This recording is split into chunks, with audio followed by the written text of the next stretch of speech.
Hi, this is Cassendre Xavier with part 3 of my Raw Angel Transformation Update, subtitled Start Where You Are, Keep Going Wherever You End Up. So I was last talking about the economic benefits of being raw. So yeah, one of the reasons that being raw is a really helpful in increasing your financial abundance is that you are spiritually supported to have an abundant life. And I don't need to say very much about that because all you have to do is start eating the food and you'll experience it firsthand. So that's that. And another reason, just practically speaking, insofar as the man, human-made laws of money and how money works insofar as how we do it in the world, is just practically speaking, there is a wealth of opportunity to make a living in raw foods in various ways, whether being a consultant or a coach or a chef or having a raw vegan catering outfit or little restaurant or a vending cart or something, or creating books and videos to help people on the path. My lips are so dry right now. Anyway, let's get a little coconut oil going here. So basically, yeah, raw vegan. I'm busy. That's why I do this on the sly. I gotta go. Busk. Anywho, so that being said, going from raw, and I had been making certain progress in my finances, and then yawning and going to full cooked again. Boy, am I feeling it. Yeah, so that's a thing I wanted to share. So that's part of my challenge. So I've been experiencing things from being fully cooked. So for the last several weeks, I have been eating a high percentage of cooked food and not enough raw food, and I've been feeling it economically, I've been feeling it physically, and emotionally. So I've been depressed, been economically challenged, and I believe that economic depression is depression. And I also want to say that I'm sure Bill Gates is not a raw vegan. I want to say that people can eat anything and live whatever kind of life. However, it just so happens that my story is, shortly before 2005, I received the spiritual knowing that I was not going to have my dreams come true or achieve everything I wanted to achieve until I was raw. It didn't say that I had to be 100% raw. It didn't say I had to be raw vegan, but it said until I was raw foodist. And I've definitely experienced that the more raw I've been, the better my life goes in various ways. When I'm a high percentage of raw food, I'm not depressed. I have more work. I have more joy. I have more of the things in life, including romance and companionship. Boink, boink, boink. Just kidding. It's a joke. Lighten up, people. Come on. Really. So, anywho, I want to talk about fat. When I mention my weight and I mention I want to lose weight, it's not that I think that 194 is like this crazy high, oh my God, I know what that feels like to me. I know when my body feels right. There are people who weigh a lot more than I do and who are much larger than I am and who feel great in their bodies, who feel confident, who feel flexible, who feel fine. I have a headache right now because I'm too heavy. I cannot really cross my legs comfortably right now.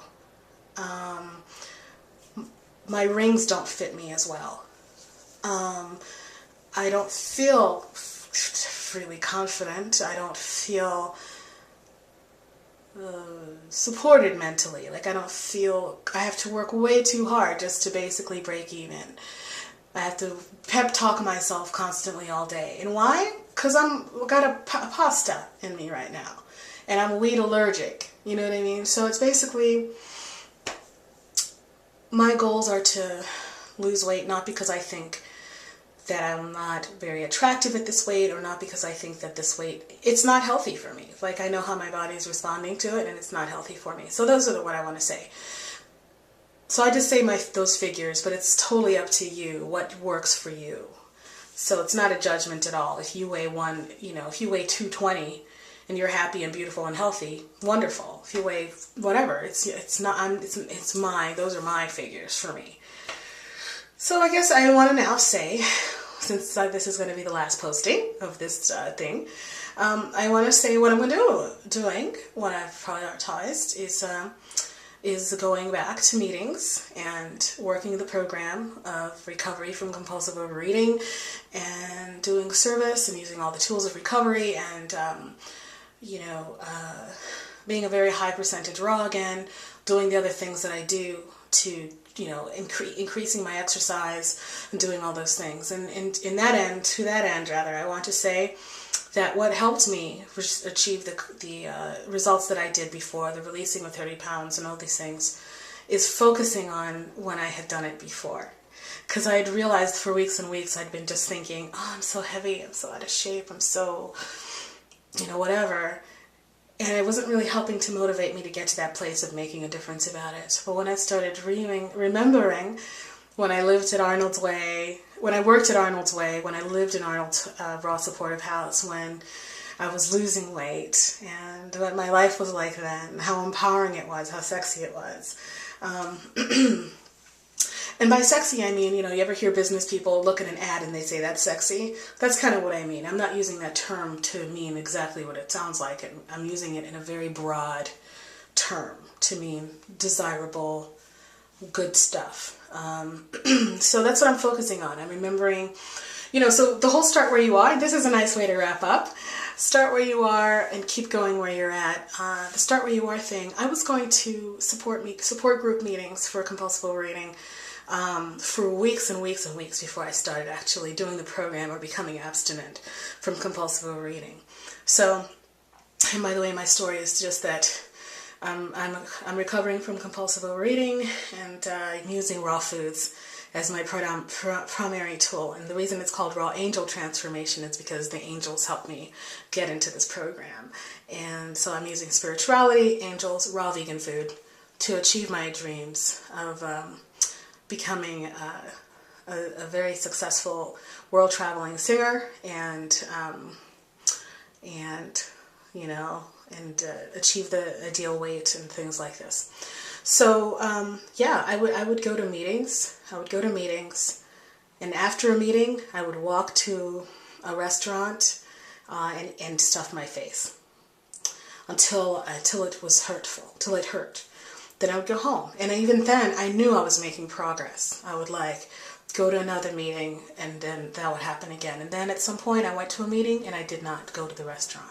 Then at some point, I started leading meetings, and at some point, you know what I mean? So before you know it, I started becoming abstinent and counting the days and collecting the chips and sponsoring people, or rather helping other people in the program, and making progress. So that's what I'm doing now again, even though my stomach hurts because it's full, and I'm anxious because I feel like I want to eat again before I go out, and I feel like I want to cry, and I have a headache, and I don't feel flexible, and I'm anxious, and I'm nervous, and with all of that, I have faith, and I have hope, and I have an amazing program, and I'm very grateful for everything, and I'm grateful for you for being part of the journey with me. So I wish you the best. I hope that you stay focused on what you want and enjoy the journey, because that's really what it's all about. So I'm very grateful for being here today, right now, exactly as I am. That's a beautiful life. So thanks for listening.